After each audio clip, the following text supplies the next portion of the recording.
Like, subscribe and press the bell icon for new updates.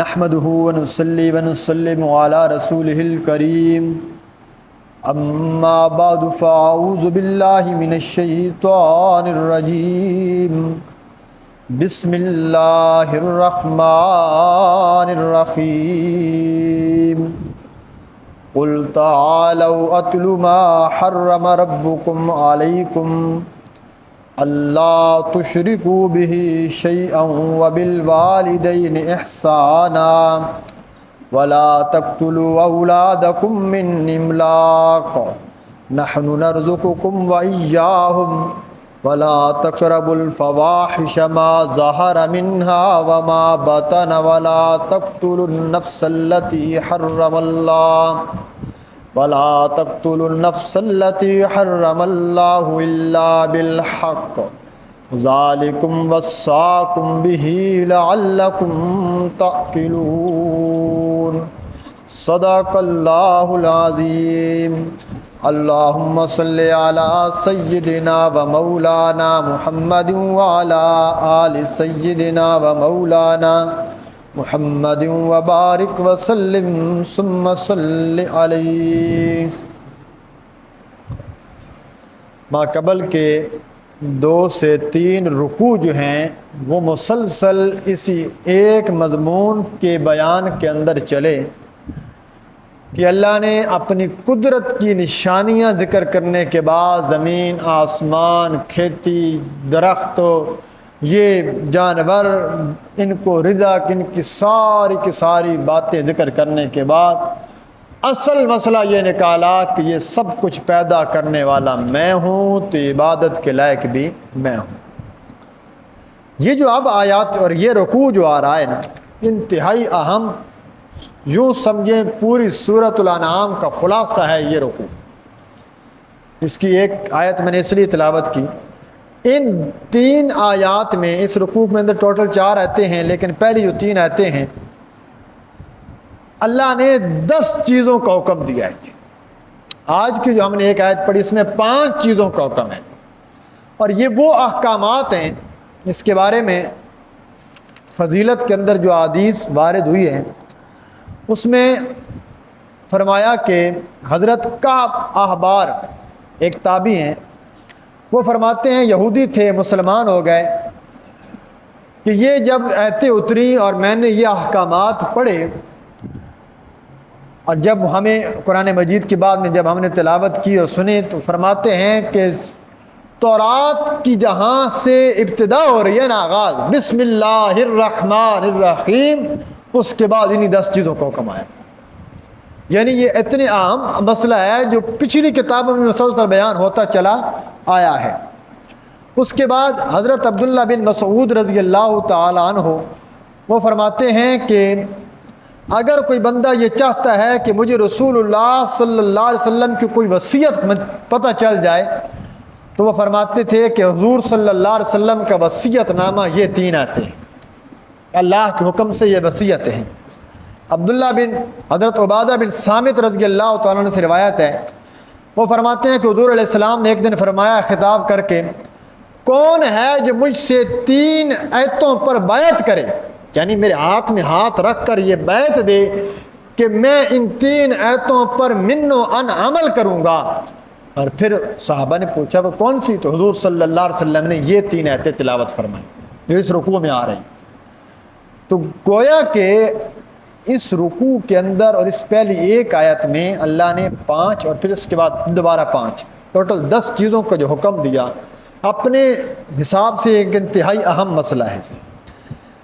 پہلے number پہ فرمایا کہ تم آؤ، حضور علیہ السلام کی زبان سے اعلان کروایا گیا کہ ہم تمہیں یہ پڑھ کر سناتے ہیں کہ کون سی چیزیں تمہارے خدا نے تمہارے اوپر حرام کی۔ تو ان 10 چیزوں کی جو حرمت آئی ہے اس میں سے فرمایا جو پہلا لفظ بولا تعالو، عربی کے اندر آپ سعودی عرب جائیں تو جو حضرات جاتے ہیں اللہ تعالیٰ سب کو اپنے گھر کی حاضری بار بار نصیب فرمائے۔ تعالے تعالے کا ایک لفظ بولتے ہیں، یعنی ادھر آؤ، بلانا ہو نا، میری بات سنو۔ تو تعالو او لوگو تم، عربی میں تعالو وہ بندہ بولتا ہے جو کسی کو اپنی طرف بلا رہا اور کسی منصب پر کھڑا ہو، اصل میں یعنی کوئی بندہ اونچی آواز میں ممبر پر کھڑا ہے اور وہ لوگوں کو بلا رہا ہے، پہاڑ کی چوٹی پہ کھڑا ہے، آؤ لوگوں میری بات سنو۔ اس کا مقصد ہے بلانے والا بھی بڑا اہم ہے اور وہ جو بات کرنے والا ہے وہ بھی بڑی اہم بات ہے۔ حضور علیہ السلام نے کوئی صفا پہ کھڑے ہو کر لوگوں کو بلایا تھا تو عرب کے اندر یہ مشہور تھا کہ صفا پہ کھڑے ہو کر جو لوگوں کو بتلاتا ہے وہ اس نے کوئی اہم بات کرنی ہوتی ہے۔ تو اللہ نے سیگا وہ بولا تعالو، آؤ توجہ سے سنو، آج تمہارے پیغمبر تمہارے اوپر وہ چیزیں پڑھیں گے جو خدا نے تمہارے اوپر حرام کر دی۔ اب وہ کیا کیا چیزیں ہیں جی؟ اس میں سب سے پہلی جو چیز آئے گی وہ آئے گی اللہ تشرکو بہ شیئا۔ یہ ہم پہلے سٹیپ بائی سٹیپ بس آخر میں ترجمہ کر دیں گے۔ پہلا ساتھ آپ نے دیکھنا ہے اللہ تشرکو بہ شیئا۔ کل چلے ساتھ ترجمہ شروع کر دیتے جی۔ کل اے میرے محبوب پیغمبر آپ اعلان کر دیجئے، تعالو آؤ لو تم لوگ، آؤ سب کے سب، اتلو میں پڑھتا ہوں، ما وہ احکام وہ چیزیں، حرم ربکم جو حرام کی ہیں، ربکم تمہارے رب نے، علیکم تمہارے اوپر، میں تمہیں وہ چیزیں پڑھ کر سناتا ہوں۔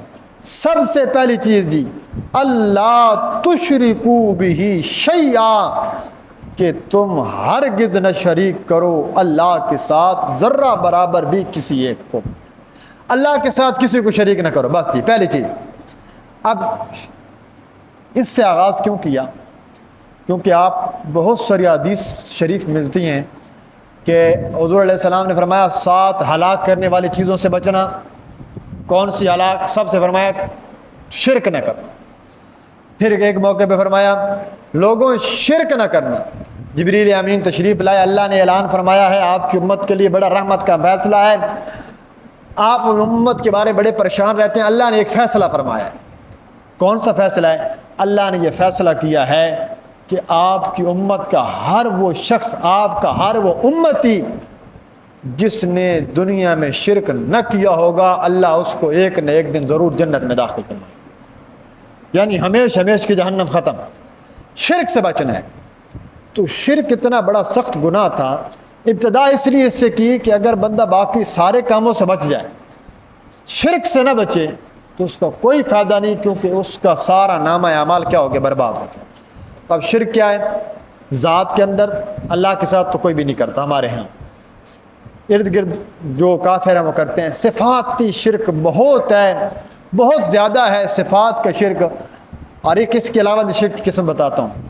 صفاتی شرک تو یہ ہے، بار بار ہمارے سبق میں آتا رہتا ہے کہ اللہ کی صفت سمیع ہے، اللہ السمیع ہے، اللہ البصیر ہے، اللہ العلیم ہے، اللہ سننے والا ہے۔ کیا مطلب؟ میں بول رہا ہوں آپ بھی سن رہے ہیں، آپ سب سمیع ہیں۔ اللہ جاننے والا ہے، میں آپ کو کوئی باتیں بتلا رہا ہوں، آپ کے علم میں آ رہے ہیں، آپ بھی علیم ہیں۔ اللہ بصیر ہے، میں آپ کو دیکھ رہا ہوں، آپ مجھے دیکھ رہے ہیں، تو کیا مطلب؟ یہ شرک ہو گیا؟ نہیں، ہم نے اس حقیقت کو سمجھتے نہیں۔ سمیع کا مطلب یہ ہے وہ ذات جو پوری کی پوری کائنات کی ہر قسم کی بولیوں میں بولنے والے انسانوں کی ہر قسم کی پکار کو ہر وقت ہر جگہ بغیر کسی اسباب کے سننے والی ذات صرف اللہ کی ذات ہے۔ اب جب یہ شرطیں لگ گئیں، اب اگر کوئی بندہ ان شرائط کے تحت کسی اور کو سمیع بولے گا وہ بندہ شرک کرے گا۔ اب آپ کہیں گے یہ شرک، یہ شرط تو کوئی بھی نہیں کرتا، کیا مطلب؟ جو لوگ یہ کہتے ہیں کہ حضور صلی اللہ علیہ وسلم، کچھ تو ہے نا ان کا نزدیک عقیدہ ہے دور و نزدیک سے، نزدیک بھی سنتے ہیں دور سے بھی سنتے ہیں، جہاں سے بھی پکارا جائے، جہاں سے، یہاں سے میں نے کہا اللہم صلی علی محمد وعلی آل محمد، السلام علیکم ایھا النبی ورحمۃ اللہ، ان کا عقیدہ یہ ہے کہ یہ پکار، یہ جو آپ نے حضور علیہ السلام پر سلام بھیجا، یہ حضور علیہ السلام بذات خود سن رہے ہیں۔ اب اس کا مطلب ہے کوئی درمیان میں واسطہ تو کوئی نہیں ہے، کوئی درمیان میں ذریعہ بھی کوئی نہیں ہے، تو مطلب ما فوق الاسباب سن رہے ہیں، تو یہ وہی اللہ کی صفت سمیع میں ہم نے کیا کر دیا، امام الانبیاء صلی اللہ علیہ وسلم کو شریک کر دیا۔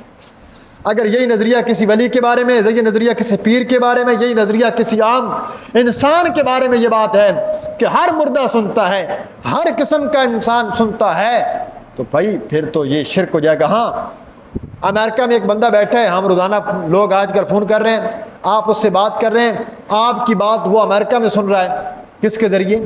سبب کے ذریعے۔ ایک درجہ ہے، ایک فون ہے، اس کے ذریعے واسطہ ہے، واسطہ نکال دو۔ اگر کوئی یہ کہے فلاں میرا دوست، میرا پیر جو لاہور میں بیٹھا ہے، جو کراچی، جو دوسرے ملک بیٹھا ہے، وہ ہماری اس باتوں کو جانتا ہے، تو اب کیا ہو جائے گا؟ شرک، مگر نہ شرک نہیں۔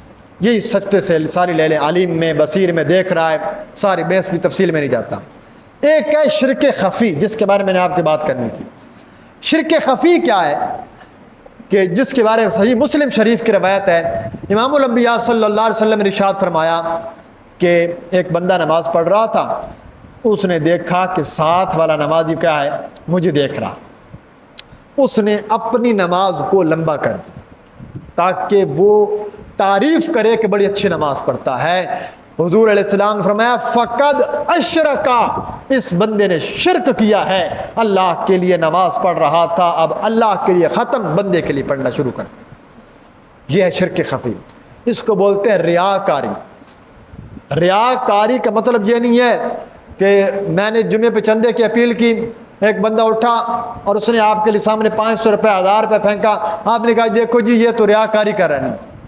ریاکاری کا اصل تعلق آپ کے دل سے ہے، آپ کی نیت کیا تھی؟ آپ کی نیت اگر اللہ کی رضا ہے، اور ایسے عمومی چندے میں تو پھر بالکل بڑھ چڑھ کر دینا چاہیے، آپ نفلی صدقات میں بشک آپ چھپ چھپا کر دیں۔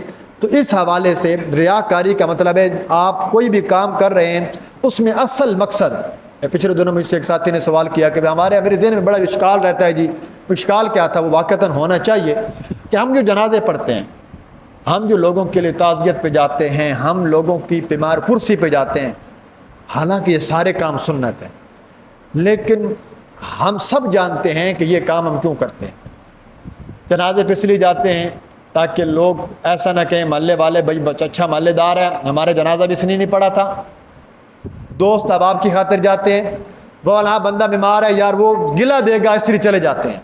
تو میں نے انہیں جو جواب دیا وہ یہ جواب ہے کہ دیکھیں حضور علیہ السلام نے ارشاد فرمایا تھا 3 قسم کے پڑوسی ہیں، حدیث میں آتا ہے۔ ایک وہ جو پڑوسی بھی ہے مسلمان بھی ہے، وہ پڑوسی بھی ہے مسلمان بھی ہے رشتہ دار بھی ہے، پڑوسی ہے لیکن کافر ہے۔ سب سے زیادہ حق حضور نے فرمایا وہ ہے اس کا ہے جو پڑوسی بھی ہے مسلمان بھی ہے اور رشتہ دار بھی ہے۔ نمبر 2 پڑوسی بھی ہے مسلمان بھی ہے، تیسرے نمبر پر حق ہے جو پڑوسی ہے اور کافر ہے۔ یہ درجہ حضور بتا رہے ہیں۔ آپ نے فرمایا جو کسی یتیم کی سرپرستی کرے گا اس کو اجر ہے، جو کسی قریبی رشتہ دار یتیم کی سرپرستی کرے گا اس کو 2 اجر ہے۔ تو یہ تو 2 نیتیں ہیں۔ اصل ہمارے ہاں دھوکہ یہ لگتا ہے کہ ہم اول نیت نہیں کرتے۔ اول نیت ہی مثلا مسجد آپ آ رہے تھے درس کے لیے، آپ نے کہا مثلا میں ایک مثال دیتا ہوں، وہاں جاتے ہیں ہمارا ورلڈ والی مسجد کے ساتھ میرا ایک دوست ہے اس کے پاس جاتا ہوں، اصل گھر سے لے کر بندہ یہ نہیں ہے چلو ٹائم ہو گیا نماز بھی پڑھ لیں۔ ایک بندہ گھر سے نکلا، اس نے کہا بھائی پہلے جاؤں گا نماز کے لیے، نماز پڑھنے کے بعد چلو اگر کوئی مجھے ضرورت ہوئی تو میں کوئی کام کر لوں گا۔ اب وہ جو پہلا بندہ آیا ہے وہ آیا اپنے کام تھا لیکن مسجد آیا اس کو نماز کا ثواب مل گیا، لیکن دوسرا بندہ جو دوسرے محلے سے چلا، آپ لوگ دوسرے محلے سے آتے ہیں، اس نیت سے آپ چلے کہ ہاں مسجد جائیں گے نماز پڑھیں گے درس سنیں گے، اللہ ہر قدم پر اللہ آپ نے کی عطا فرمائے گا، ہر قدم پر گناہ معاف فرمائے گا، ہر قدم پر درجہ بلند ہو رہا ہے۔ تو مقصد کیا ہے؟ آپ کی پہلی نیت اللہ کی رضا ہو، دوسری نیت کسی کی رشتہ داری ہو، دوسری نیت دوست کا تعلق ہو، دوسری نیت برادری کا تعلق ہو، تو کوئی حرج نہیں۔ تو یہ ہے جی شرک نہیں بنتا۔ تو ریاکاری کو آپ نے خود بچانا ہے۔ پہلا کام کیا کرنا ہے؟ شرک نہیں کرنا۔ دوسرا کام کیا کرنا ہے جی؟ دوسرا کام فرمایا وبالوالدین احسان، اپنے والدین کے ساتھ اچھا سلوک کرنا ہے۔ اس کے بارے میں قرآن مجید کی آیتیں بھری پڑی ہیں، وَقَضَىٰ رَبُّكَ أَلَّا تَعْبُدُوا إِلَّا إِيَّاهُ وَبِالْوَالِدَيْنِ إِحْسَانًا أَنِ اشْكُرْ لِي وَلِوَالِدَيْكَ وَإِلَيَّ الْمَصِيرُ۔ قرآن کے 2 الگ الگ مقامات پر اللہ نے والدین کا درجہ بلند کیا۔ خلاصہ یہ ہے، حضور علیہ السلام سے ایک صحابی نے پوچھا یا رسول اللہ والدین کا درجہ کیا ہے؟ میرے نبی نے یوں نہیں فرمایا ان کی خدمت کر، یہ کر، وہ کر، یہ بھی حدیثیں ملتی ہیں، لیکن حضور نے وہاں پر فرمایا ہما جنتک و نارک، بس وہ دونوں یا تو تیری جنت ہیں یا تیری جہنم۔ نیکی کر، ان کے ساتھ حسن سلوک کر تو تیری جنت ہے، اور اگر ان کے ساتھ تو نے برا سلوک کیا تو وہ تیری کیا بنے گے؟ جہنم کا ذریعہ بنے گئے۔ تو دوسرا درجہ کیا ہے؟ والدین کے ساتھ اچھا سلوک کرنا ہے۔ تیسرا درجہ کیا ہے جس بات کا حکم دیا؟ وَلَا تَقْتُلُوا أَوْلَادَكُمْ مِنْ املاق، اپنی اولادوں کو قتل نہ کرو تنگ دستی کے ڈر سے۔ اس کی 3 صورتیں۔ پہلی صورت تو بالکل حقیقتاً قتل نہ کرو، جیسے مشرکین مکہ کرتے تھے، بچی پیدا ہوئی اٹھایا اور زندہ درگور کر دی، الیاذ باللہ۔ یہ تو واضح قتل تھا جس کے لیے یہ آیتیں آتی تھیں۔ یہ تو تھی وہ بچی کی اہانت کے لیے کرتے تھے۔ کچھ لوگ اس لیے قتل کر دیتے بھی کھلائیں گے کہاں سے؟ اللہ نے اس کا جواب دیا بھئی کھلانے والی ذات اللہ کی ذات ہے، جس تمہیں کھلا رہی ہے وہ اس کو بھی کھلائے گی۔ دوسرا قتل کیا ہوتا ہے؟ دوسرا قتل حمل کا ضائع کرانا، یہ قتل ہے بغیر کسی شرعی عذر کے۔ شرعی عذر کے 4 ماہ سے پہلے مثلا شرعی عذر کیا ہو سکتا ہے؟ شرعی عذر یہ ہے کہ عورت اتنی کمزور ہے، پہلا بچہ دودھ پی رہا ہے، اتنی اگر ڈاکٹر نے کہا اگر یہ حمل رہا، اگر وضع حمل ہوا تو عورت مر جائے گی، یعنی اس کی کوئی ایسی پوزیشن بالکل جان جانے کا خطرہ ہے، یہ پہلے بچے کی جان جانے کا خطرہ ہے، اس وقت 4 ماہ سے پہلے 4 مہینے کے بعد بچے میں روح پڑ جاتی ہے، اس کے بعد ضائع کرنے والا بھی قاتل، وہ والدہ بھی قاتل کہلائے گی۔ تیسری صورت آج کل کیا ہو سکتی ہے؟ وہ یہ ہے کہ اخلاقی طور پر قتل نہ کرو۔ اخلاقی قتل کو قرآن ابھی ہمارے پچھلے سبق میں گزرا، وہ بندہ جس کے دل میں علم نہیں، جس کے دل میں قرآن کی ایک آیت نہیں، قرآن کہتا ہے وہ مردہ ہے۔ جو والد اپنی اولاد کی دینی تربیت نہ کر سکے، اس نے والد نے اپنی اولاد کو زندہ درگور کر دیا۔ مفسرین نے لکھا کیوں؟ حضور نے فرمایا وہ دل جس دل میں قرآن کا کوئی حصہ نہ ہو، وہ گھر جس گھر میں رب کے قرآن کی تلاوت نہ ہوتی ہو، وہ مردہ ہے، وہ گھر قبرستان ہے۔ تو دینی تربیت کرنا۔ حضرت عمر کے پاس آ گیا نا وہ شخص، اس نے کہا تھا میرا بیٹا میرا کہاں نہیں مانتا، نافرمان ہے۔ حضرت عمر کا غصہ آیا، بیٹے کو بلایا، تو والد کا نافرمان ہے؟ اس نے کہا امیر المومنین جو سزا دیں گے مجھے قبول ہے، ایک چھوٹی سی عرض سن لیجئے گا۔ فرمایا کیا صرف والد کے حقوق ہیں، ہمارے کوئی حقوق نہیں؟ فرمایا بالکل ہیں۔ کیا حقوق ہیں؟ والد کا، تمہارے والد کا پہلا یہ حق یہ ہے کہ اپنی بیوی کا انتخاب اچھا کرے، دینداری کو ترجیح دے۔ نمبر 2، جب بیٹا پیدا ہو جائے بولنے کے قابل اس کی دینی تربیت کرے۔ نمبر 3، اس کو دین اسلام کی کچھ تعلیم دے، اس کا اچھا نام رکھے۔ ساری بات حضرت عمر جب بیان کر چکے ہیں رضی اللہ عنہ، اس نے کہا امیر المومنین پھر میری بات بھی سنیے گا، میری ماں ہے نا، میرے باپ نے ایک لونڈی سے نکاح کیا تھا جس کی وجہ سے مجھے آج تانے ملتے ہیں۔ میں جب پیدا ہوا تو میرے باپ نے میرا نام رکھا جول، جول کا معنی ہوتا ہے جھگڑالو۔ نمبر 3، آج تک میرے باپ نے مجھے قرآن کی ایک آیت بھی نہیں سکھلائی۔ اب حضرت عمر رضی اللہ عنہ کا رخ وہاں تھا پہلے بیٹے کی طرف، اب جو پھرا نا تو جلالی کیفیت آ گئی۔ فرمایا تو شکایت لے کے آتا ہے، بتا تو نے اپنا کون سا حق ادا کیا ہے؟ یہ تو اس سے بھی بدتر تیرے ساتھ کرتا، تب بھی تو اس کا مستحق تھا کہ تو نے اپنی ذمہ داری ادا نہیں کی۔ آج سکول نہ جانے پہ تو ماں بھی بیٹے کو مارے گی، باپ بھی مارے گا۔ مسجد میں نماز پڑھنے کے لیے نہ جانے پر کون سا والد آج مارتا ہے؟ کون سا والد تنبیہ کرتا ہے؟ نہیں ہے۔ ہمارا نظام بدل چکا ہے۔ تو فرمایا یہ اخلاقی قتل ہے اولادوں کا۔ ہم نحن نرزقکم وایاہم، ہم انہیں بھی رزق دیں گے، تمہیں بھی رزق دیں گے۔ چوتھا حکم یہ دیا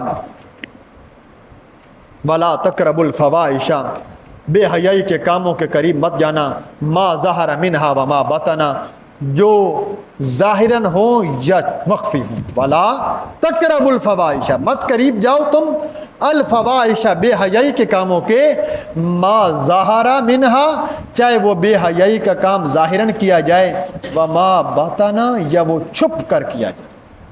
اب بے حیائی کسے کہتے ہیں؟ تفصیل کا وقت نہیں، صرف جو خلاصے طور پر ایک بات ذکر کر دیتا ہوں۔ بے حیائی ہر اس کام کو کہتے ہیں جس میں اللہ اور اس کے رسول کی خلاف ورزی بھی کی جائے اور بیہودہ گفتگو، بیہودہ مجلس، بیہودہ ایسی محفل اختیار کرنا، یہ بے حیائی میں ہے۔ سب سے بڑی بے حیائی زنا ہے، اس کے بعد دیگر ہے بے حیائی کے کام۔ آج ہمارا معاشرہ جس اخلاقی گراوٹ کا شکار ہے اس میں یہ بے حیائی کا کام۔ آپ صلی اللہ علیہ وسلم نے ایک دیکھا ایک شخص کو، وہ اپنے بھائی کو نا سرزنش کر رہا تھا۔ حضور نے فرمایا اس کو کیوں ڈانٹ رہے ہو؟ اس نے فرمایا، وہ کہنے لگا یا رسول اللہ اس میں نا حیا بہت زیادہ ہے، یعنی شرمیلا بہت زیادہ ہے۔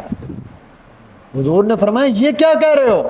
الحیاء شعبۃ من الایمان، حیا تو ایمان کا حصہ ہے اور تم اس بات پر اسے ڈانٹ رہے ہو، اس پر شکر کرو۔ ہم عائشہ صدیقہ فرماتی ہیں حضور نبی کریم صلی اللہ علیہ وسلم عرب کی کنواری لڑکی سے زیادہ با حیا تھے اور حضور صلی اللہ علیہ وسلم کے اندر حیا کوٹ کوٹ کر بھرا ہوا تھا۔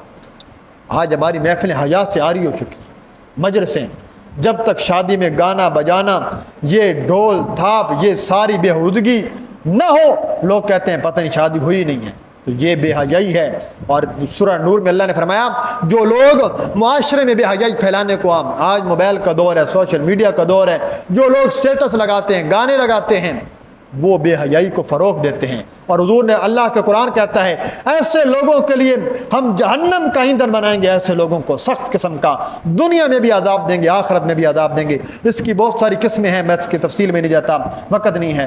آخری اور پانچواں حکم اس ہماری اس آیت کا کیا ہے، آخر تک سن لیجئے، وَلَا تَقْتُلُوا النَّفْسَ الَّتِي حَرَّمَ اللَّهُ إِلَّا بِالْحَقِّ، اے لوگوں ولا تقتلوا النفس، مت قتل کرو تم کسی جان کو، التی وہ جان، حرم اللہ جس کا قتل کرنا حرام کریا ہے اللہ، اللہ نے، الا بالحق مگر شرعی طریقے سے، ذالکم وصاکم بہ، یہ باتیں اللہ وصیت کرتے ہیں تمہیں اس کے ذریعے سے، لعلکم تعقلون، تاکہ تم عقل کرو، شاید کہ تم اس کے ذریعے سمجھ کرو، شاید کہ تم اس کے ذریعے تھوڑی بہت عقل کے ساتھ کام لے سکو۔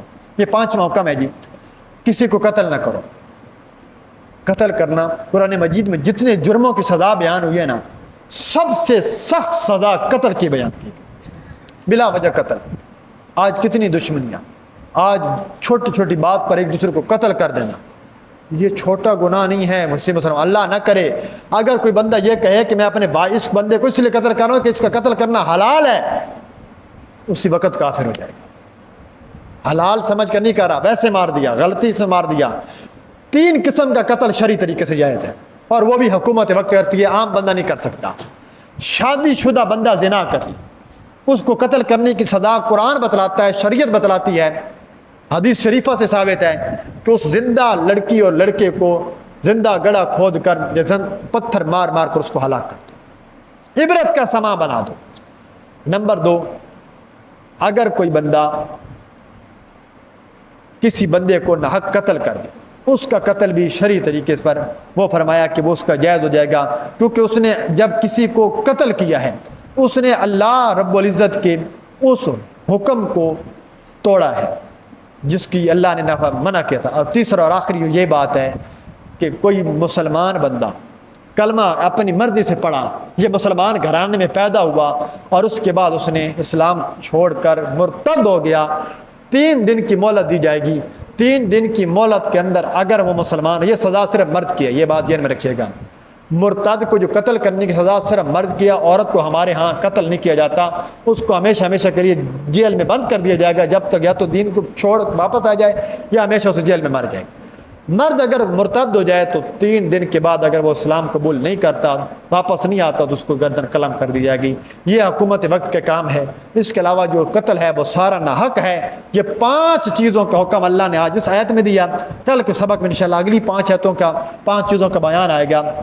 یہ خلاصہ ہے۔ اللہ تعالیٰ سے دعا ہے اللہ ہمیں بھی ان تمام باتوں پر عمل کی توفیق عطا فرمائے اور اس تمام برے کاموں سے ہمیں بھی پناہ عطا فرمائے، صحیح معنی میں قرآن و سنت پر عمل کی توفیق نصیب فرمائے۔